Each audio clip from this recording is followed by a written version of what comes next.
This morning from my end here, the 23rd of April 2022 is morning hour here in the United Kingdom. Sorry, it's not morning. How is it? Afternoon? Deeply into afternoon. Sorry for misleading you. Sorry. Yeah. Okay. And welcome to a special edition of Justice Forum Liberia, seeking the establishment of war and an economic crimes code for Liberia. Indeed,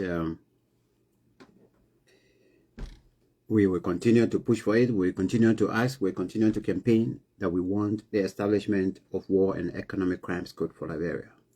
We want the full implementation of TRC recommendations, because without such taking place, Liberia is doomed. Without such taking place, there will be no future for any child in that country. Yes. Unless we institute, unless we invest in it, and we say, you know why? All of those that contributed to destroying this nation, all of those that destroyed the future of our children, all of those that even continue to plant our resources, and the benefit only going to themselves and their family members. Unless we create the avenue by each and every one of them that caused this nation what it is today, unless we bring them to justice, unless we bring them to pay for it, Liberia will never ever develop.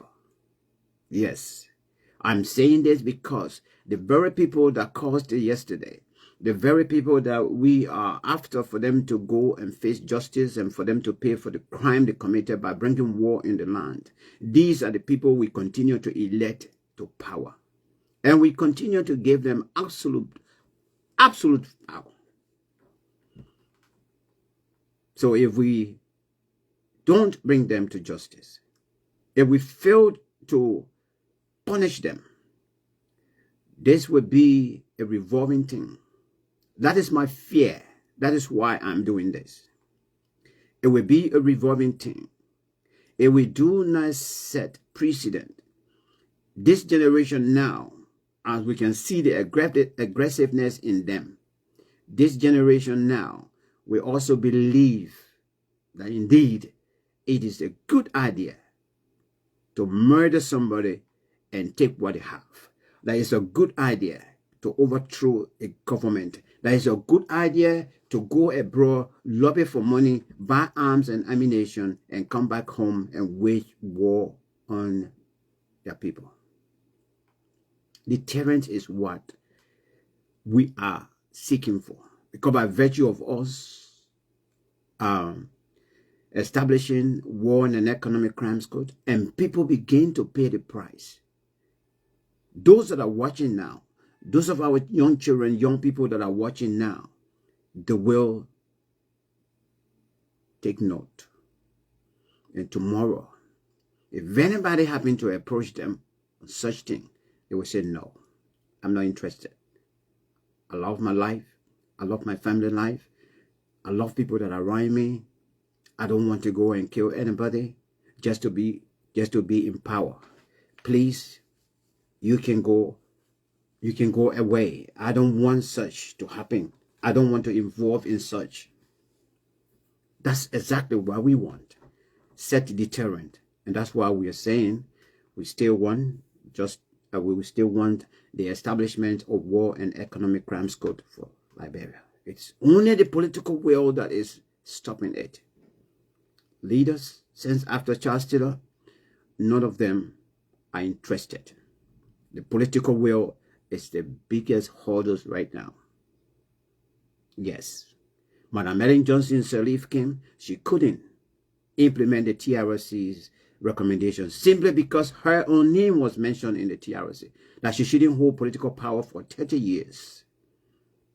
But because she was so hungry for power, she wanted a long time. For though she couldn't get it. She ended up putting the TRC report under the carpet. And it was left now for the indigenous, as they refer to him, the indigenous son of the soil, Joshua, to have taken that mantle,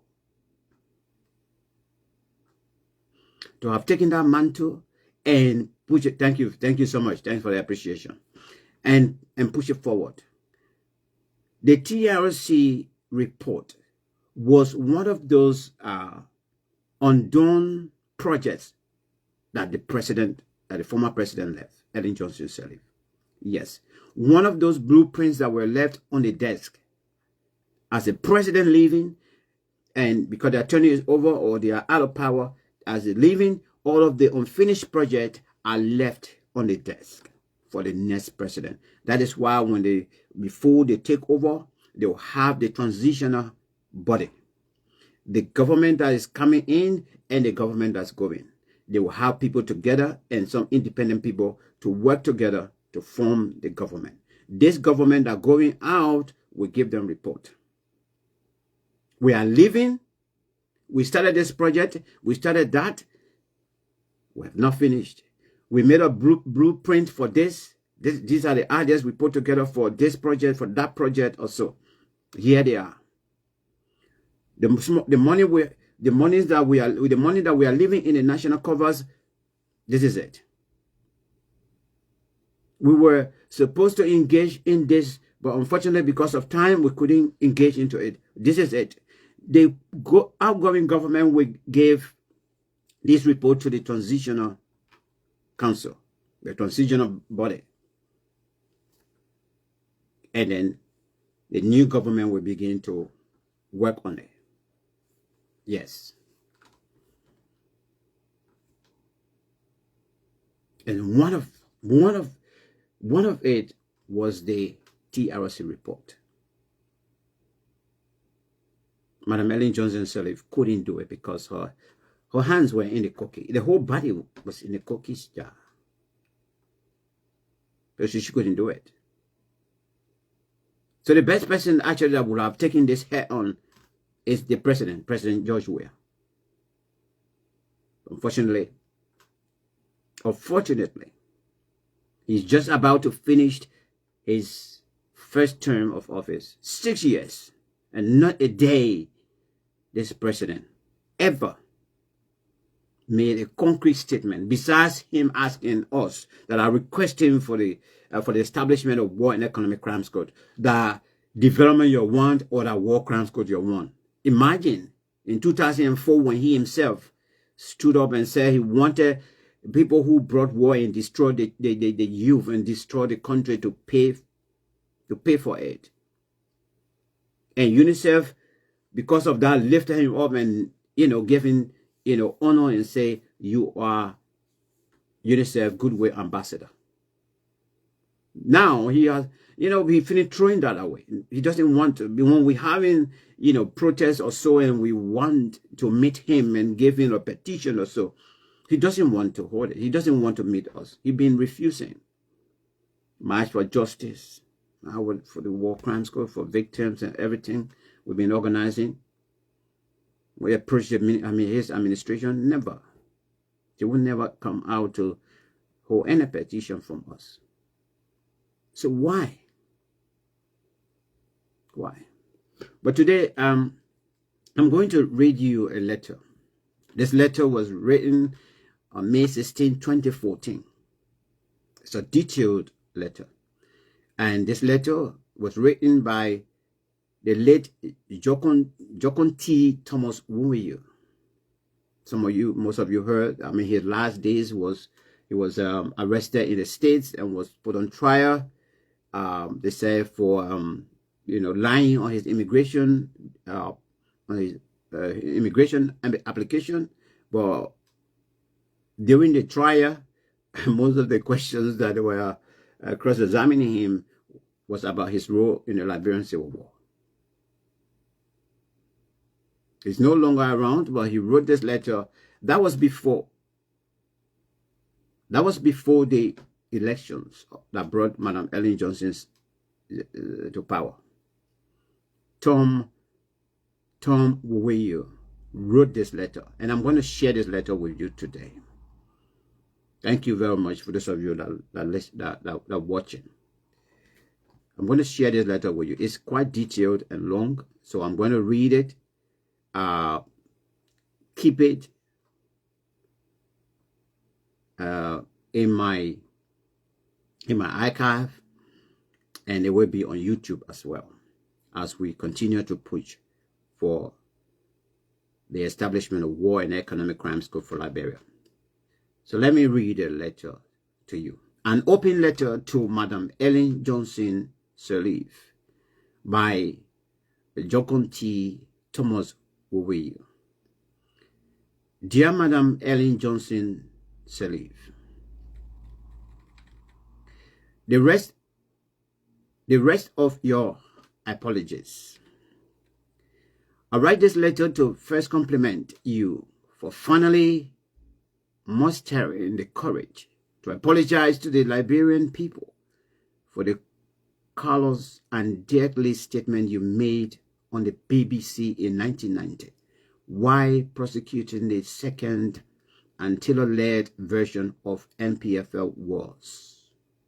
You said, level Monrovia, we will rebuild it, and not level the executive mansion, as contained in your statement of apology. So what Tom Woyu is saying here, that even though the madam came out later in life and said that she didn't say level Monrovia, but she said level the executive mansion.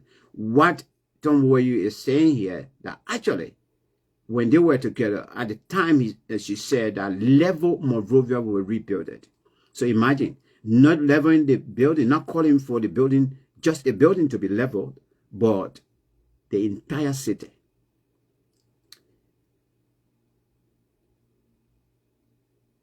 As you said, you regret making what you now term as a stupid comment. If you truly regret making a statement that resulted in the death of thousands of your fellow countrymen and women, why replace it now with a false one?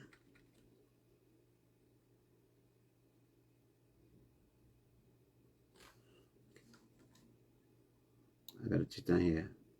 Okay.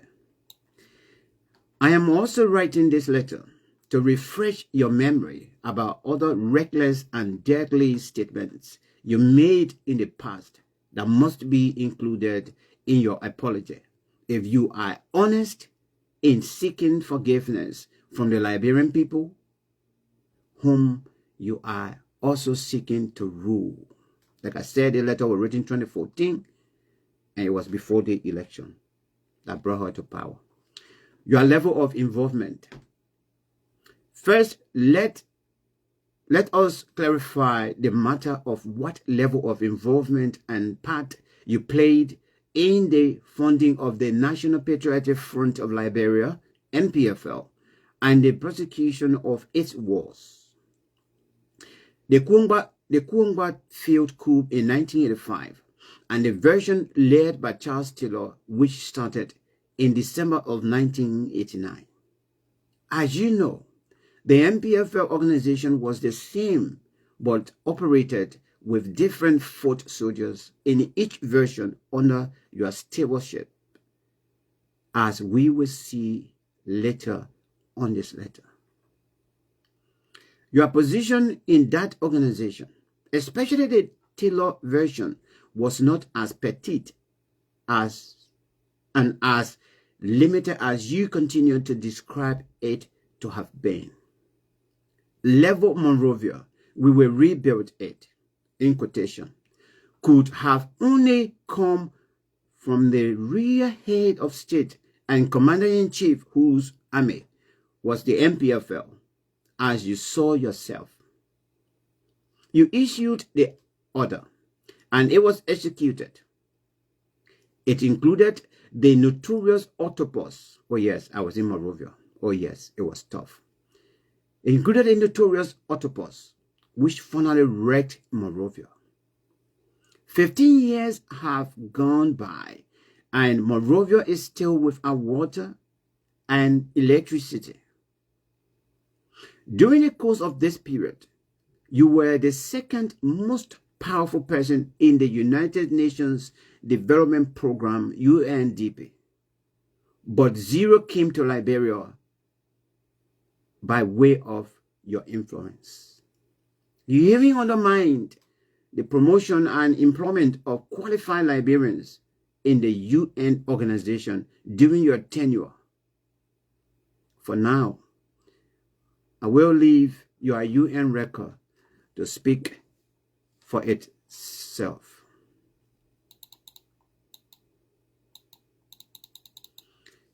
Preparation for invasion. My first trip to the Ivory Coast to meet with Charles Taylor, Harry Yuan, Moses Duopo, and others to assess the level of military plan of action for the purpose of removing Dou was sponsored by you and others in the wake of the failed Kumba coup in which you played a major role. This is Thomas Woyu writing an open letter to Madam Ellen Johnson Sirleaf in 2014. At the same time, you were personally supporting Harry Yuan in the rapid recruitment of his fellow Nimayans, and Clarence Simpson was supporting Moses Duopo, the late Councillor Bayedia, and others in the Ivory Coast to launch another armed attack on the Dou regime following the botched Kumba coup.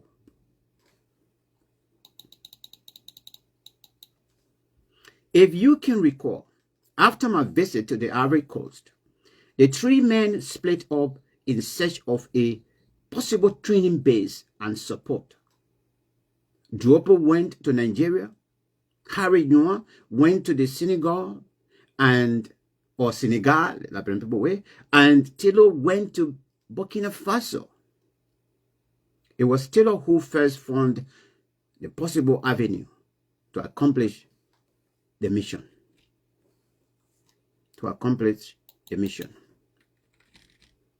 Okay, let me take this from here. Okay. With your knowledge and support, I again went to Burkina Faso to ascertain the truth to Taylor's claim that he had found the ultimate opportunity to train men for another attempt to remove the Dou regime by force of arms. The sponsors, especially Thomas Sankara, wanted to know that there was a political support for an armed rebellion by civilians to remove the Samuel Dou's military junta. With your knowledge and consent, I gave the sponsors the assurance they needed to kick off the process of recruitment and training. Upon my arrival back in the United States, I went through to your sister's house. I went straight to your sister's house on Long Island where you were living. While we were discussing the issue of Taylor leading this round of armed rebellion, Baron Tar arrived. When you told him what you were putting Taylor up to, he was totally opposed on the ground that Taylor was corrupt.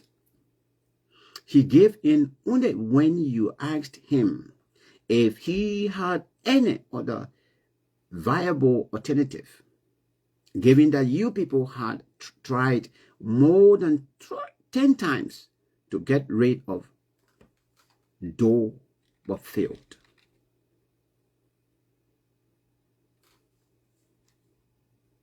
Is it moving too fast?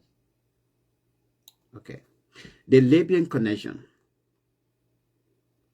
You accepted and agreed to create a political alliance to replace the junta.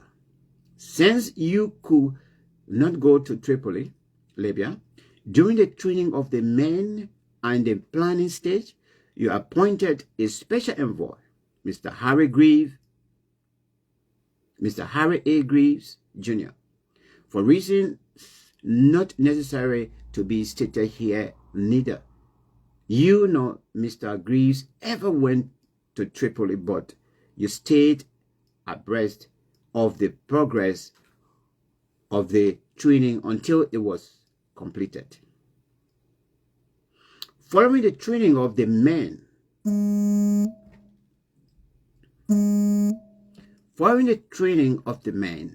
and while they were waiting in the diaspora, you and I met with Taylor in Paris, where you promised to arrange for... Sorry, I was just trying to read.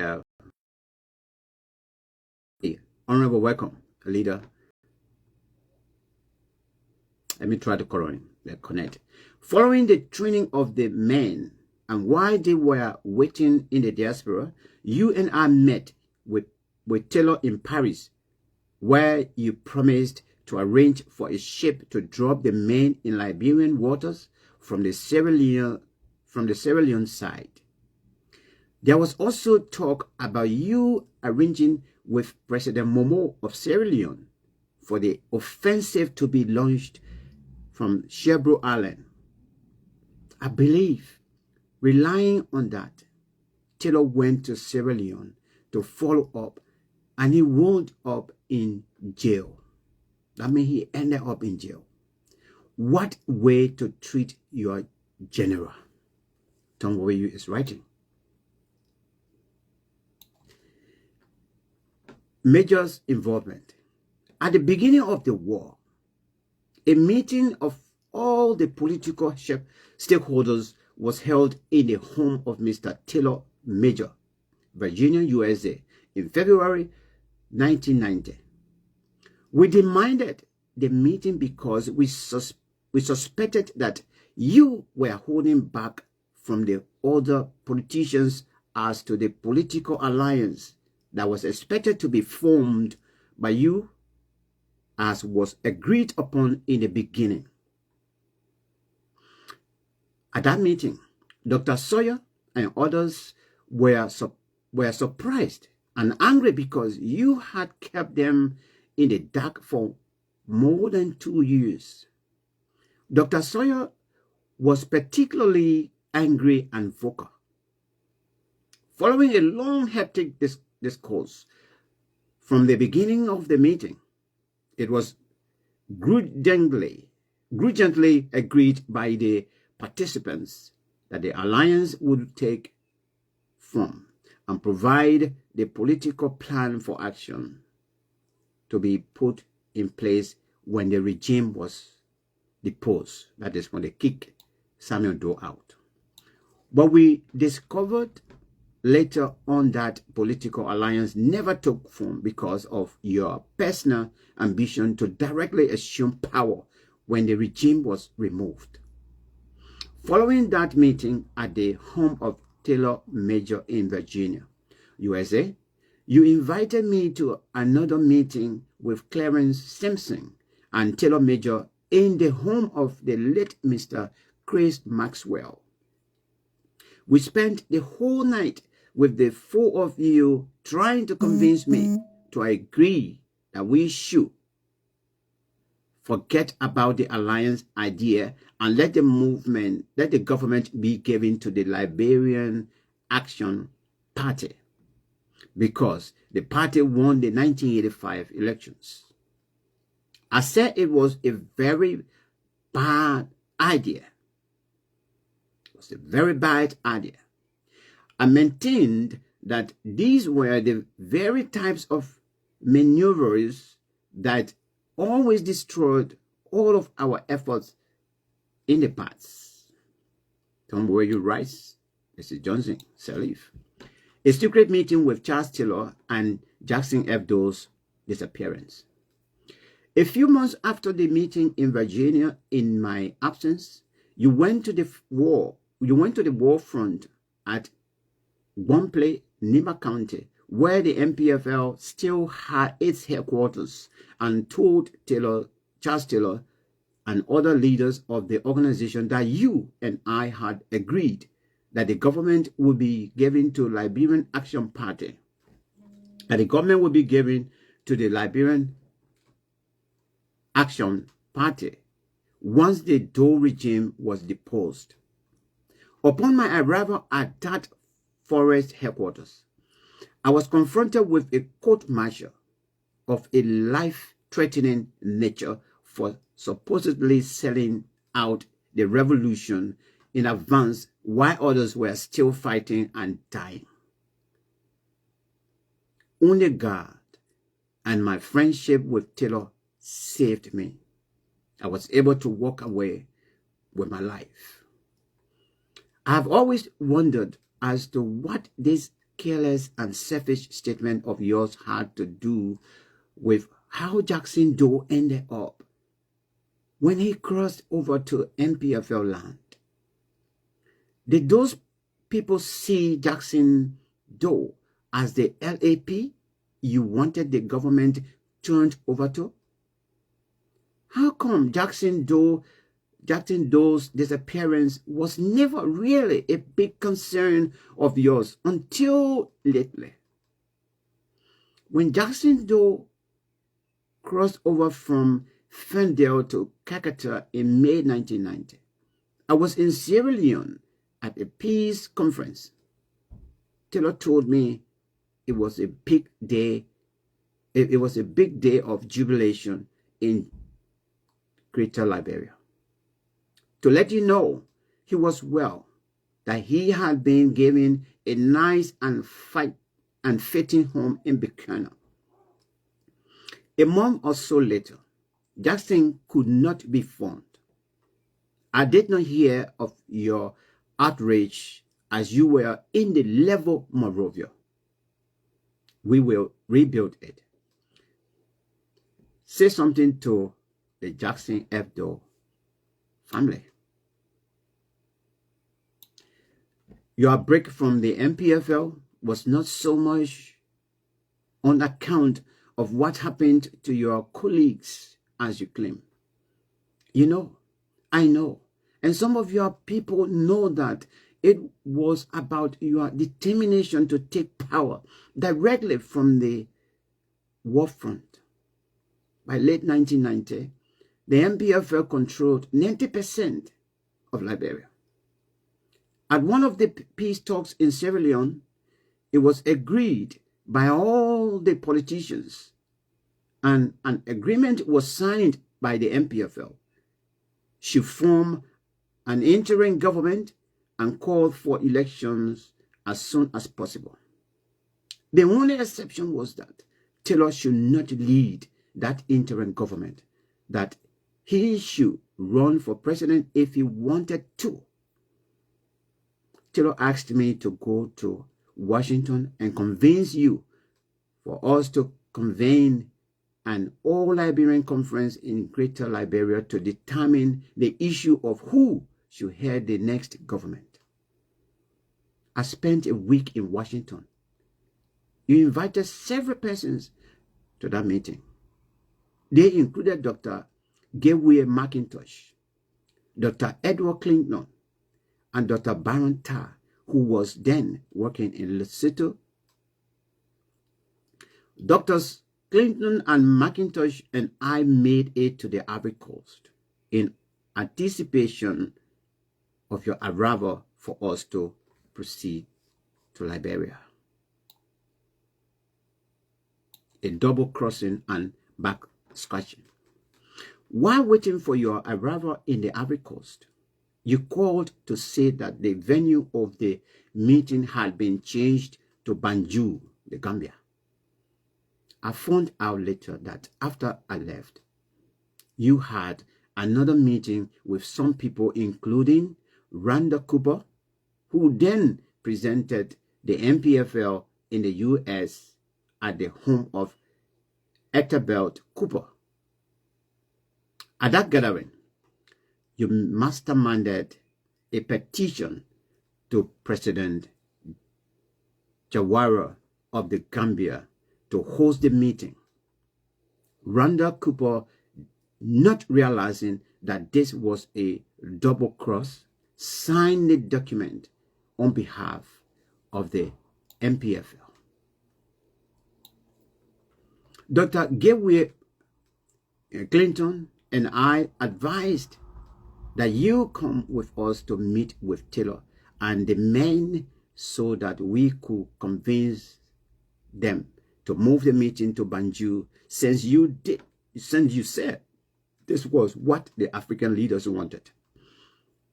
You refused. In anger, Dr. Gabriel McIntosh continued his journey to Greater Liberia and helped to form the National Patriotic Reconstruction Government, and Clinton returned to Ethiopia. You thought that the Banjul meeting would have given the government to you as the sole heir of Liberian Action Party. When it did not appear likely, you decided to skip the meeting. From a distance in Washington, D.C., you did the same best thing, which was to maneuver to give the interim leadership to Amos Sawyer, Liberians say. You scratch my back, I will scratch your back. I should not be a surprise that Mose is scratching your back today, while his support for your presidency despite your history. Your financial contributions to the war efforts.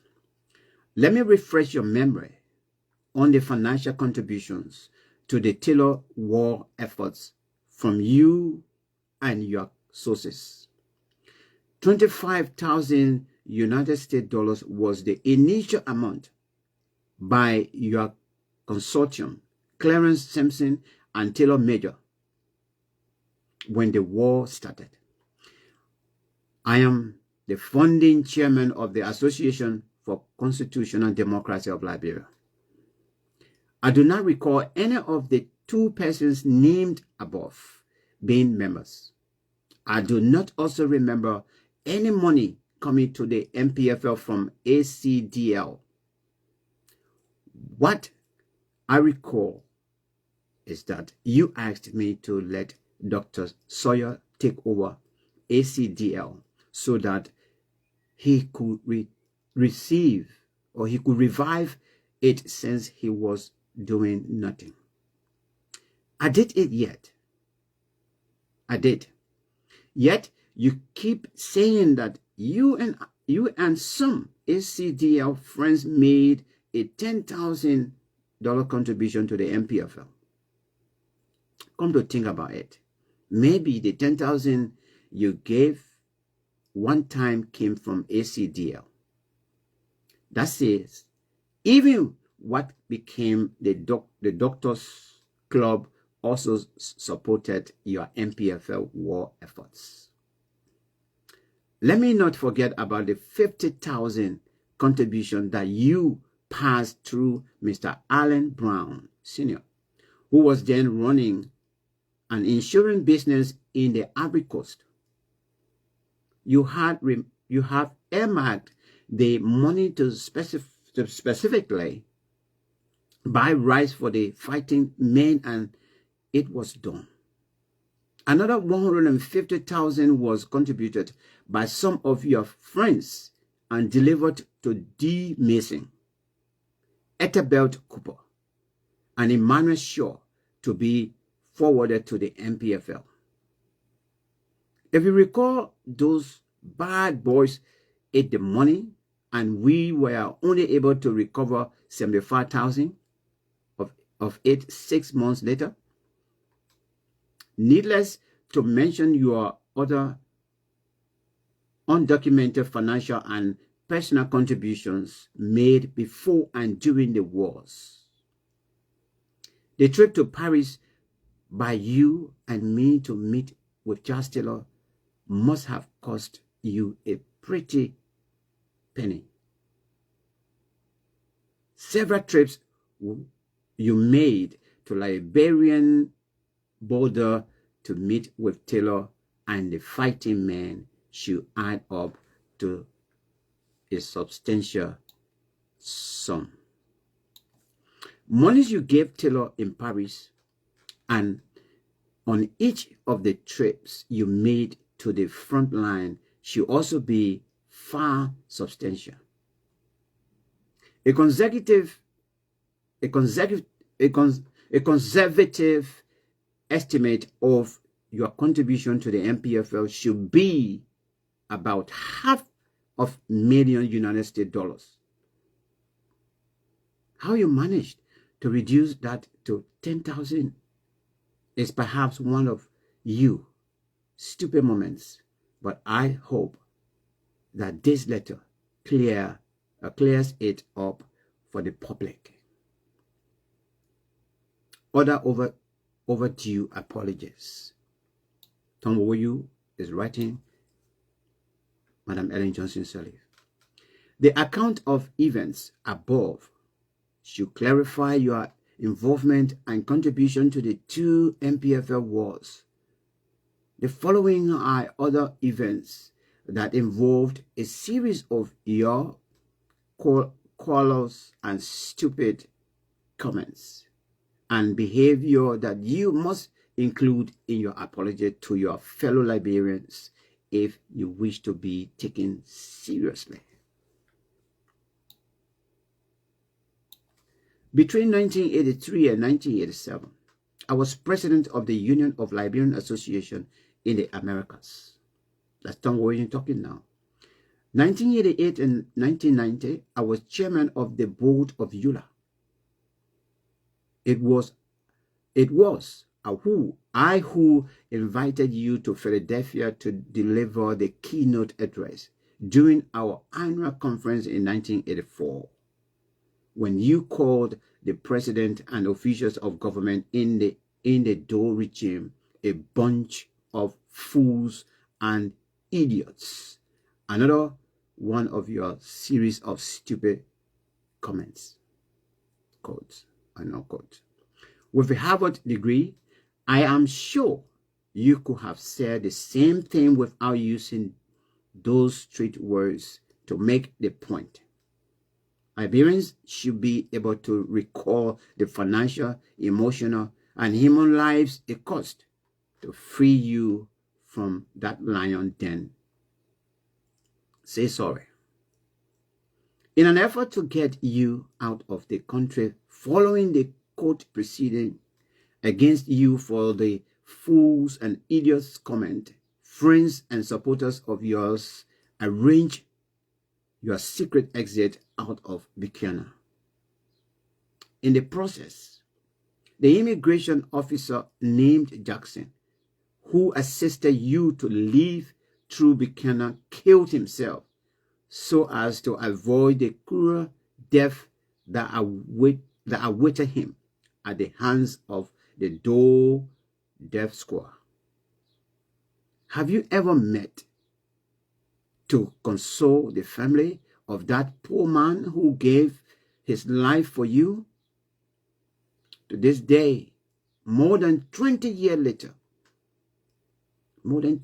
later, you have not shown any appreciation for his ultimate sacrifice. Sometimes, as simple as looking for his wife and children and consoling them will have gone a long way. Very costly, stupid and inhumane behavior. Say sorry. In 1985 or so, the Massachusetts chapter of EULA, under the leadership of Mr. John Gruppe, arranged a rally and meeting at Northeastern University. I, along with other officials of EULA and the Liberian community around the United States, attended that conference to hear our most famous lady speak. During the question and answer period of the program, a young man made a brief statement and asked a question which went like this, quote, Mrs. Johnson Sirleaf, no station is permanent in life. I used to be a wheelbarrow boy in Liberia, and today I am graduating from Northeastern University this summer. Quote, when you were Minister of Finance, we wrote you a letter and you stamped it bullshit and sent it back to us. When you became president, okay, because you were still about. When you become president, the fellow continued, will you tolerate the views of others without calling them bullshit? Unquote. The fellow asked, to my and the dismay of the entire audience, your answer was yes. When I was Minister of Finance, I had a stamp which I had bullshit on it. During that time, if someone sent me some communication I did not like, I would stamp it bullshit and send it back to them. Wow. Yeah, the Oman. In fact, someone told me recently that you also sent such a stamped letter to Bacchus Matthew back then. Is there any amount of apology that you can give to your fellow citizens for such an insulting and dehumanizing statements? You need to honestly apologize to the wheelbarrow boys and to all of your fellow citizens whom you insulted with your bullshit stamp. Immediately following the 1997 elections, you declared your intention not to recognize President Charles Taylor, and in a childish, tantrum manner, you run out of the country. In President Taylor's words, like a cut-tailed dog, leaving the thousands who had risked their lives to campaign and vote for you, to fend for their lives.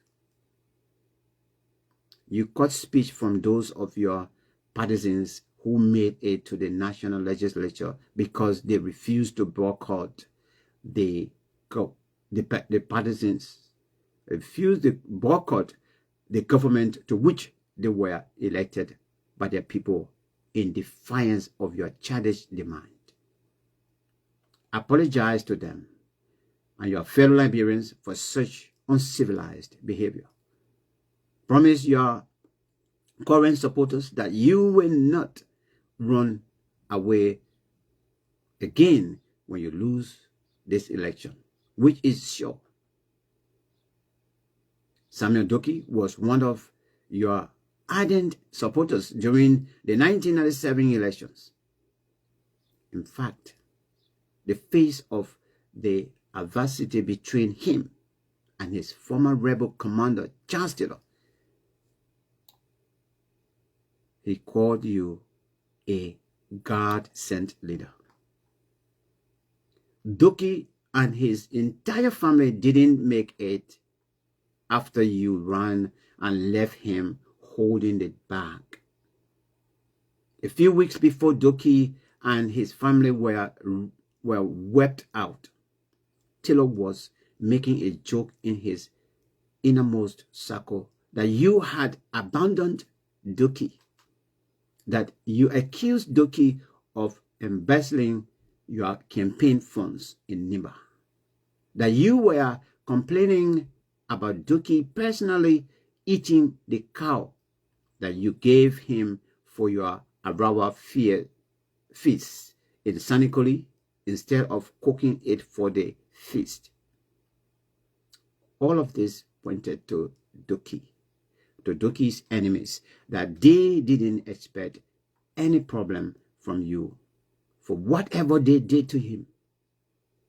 Sure enough, when Doki and his entire family were brutally murdered, the silence from you was as expected. It took more than 30 days before your party put out a one-paragraph statement on the Doki murder. Say sorry to the Doki family for selling him out with your cow meat talk. Do you remember another neighbor man you sent to his untimely death? In 1985 or so, you had been safely evacuated to the United States following your trial for calling General Samuel Doe and his government officials a bunch of fools and idiots. During one of your many meetings, you mentioned to me that General Kpakio wanted to see and confer with me concerning an upcoming mission he was being asked to make. You said that apparently the general needed my blessing. At that time, the general lived somewhere in the Washington, D.C. area of the United States after also being rescued from the ravage of the Doe regime. I asked you as to what the mission was about. You said the boys have been working on a foolproof program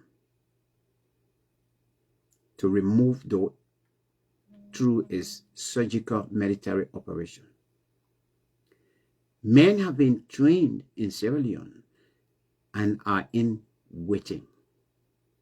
You said further that the only problem is that the boys do not have a popular figure to lead the incursion for the acceptability of the military guys in Monrovia.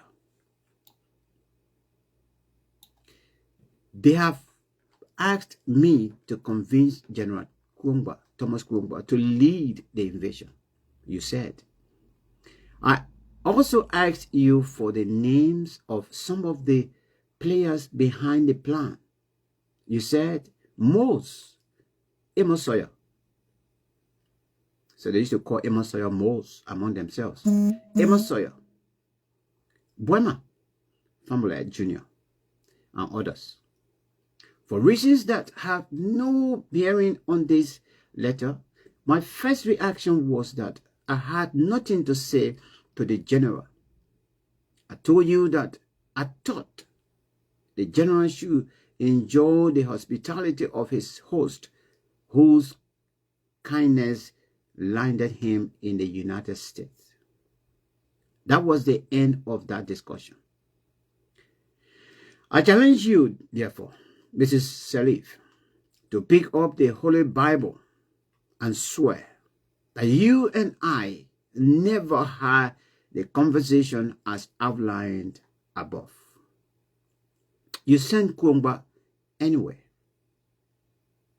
Needless to deal with the reasons why the mission failed, because it boils down to the same double-crossing syndrome.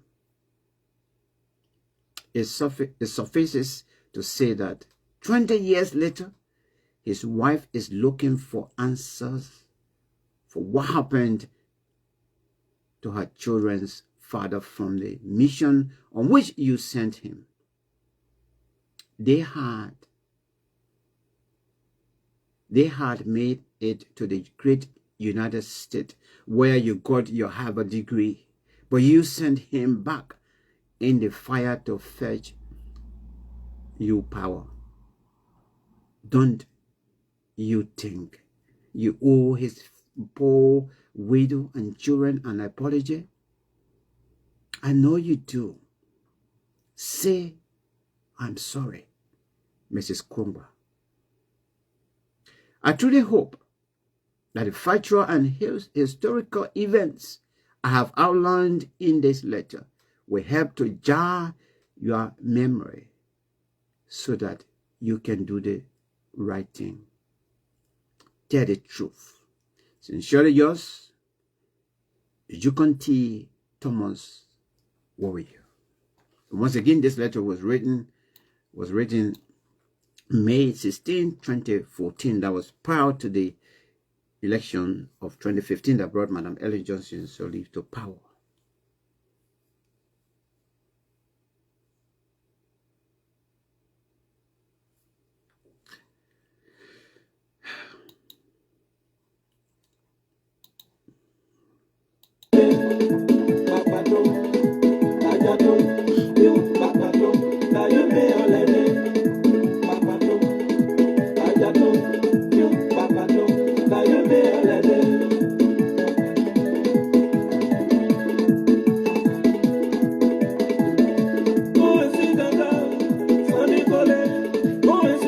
Guys, thank you so much for following.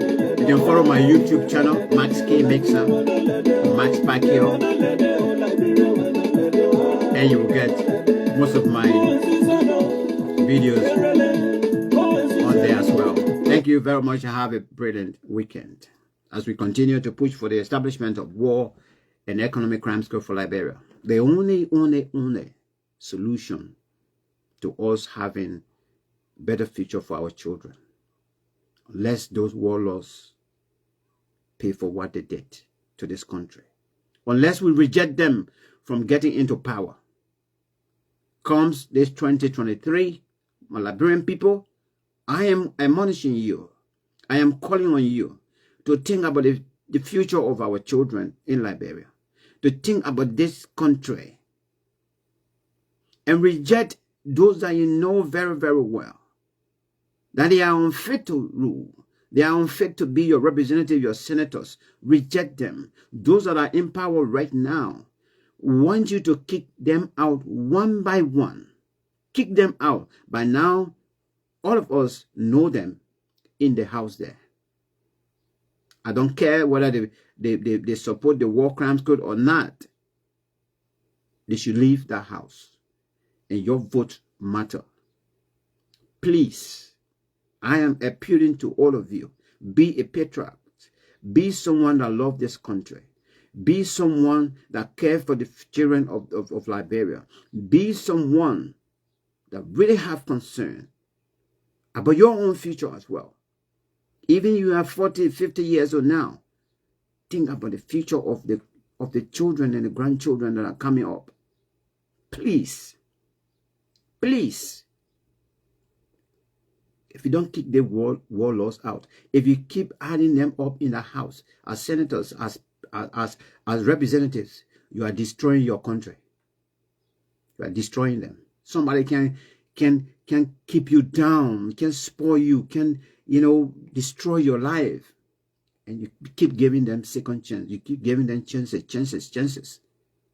That's being some kind of way. Thank you. May God bless you.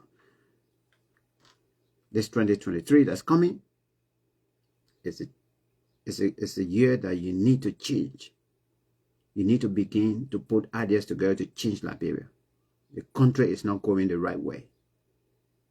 The country is wrecked. Corruption is too much.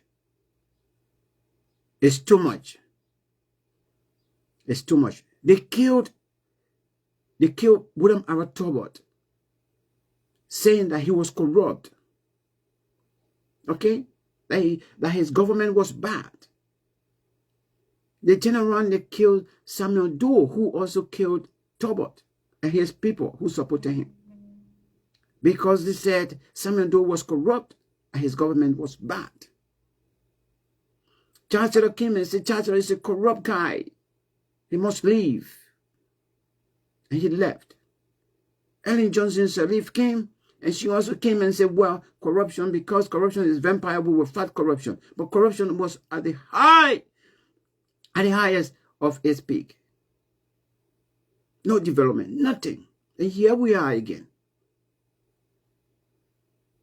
Oh yeah, the son of the soil is here. He's not corrupt. He get plenty of money. And whatsoever he will build this nation whatsoever. Where we are today, the same corruption that killed all of these leaders is being practiced right before our eyes. In 6 months' time after winning elections, you forget about your people. You forget about, anything that would be referred to as a priority. And you begin to make yourself look good first. Building houses, building homes. How can a leader, how can a president in power become an estate agent, manager? That you just building estates and you just building here, and all for yourself. And you say, this is the change, this is the hope that you have created. Thank you very much.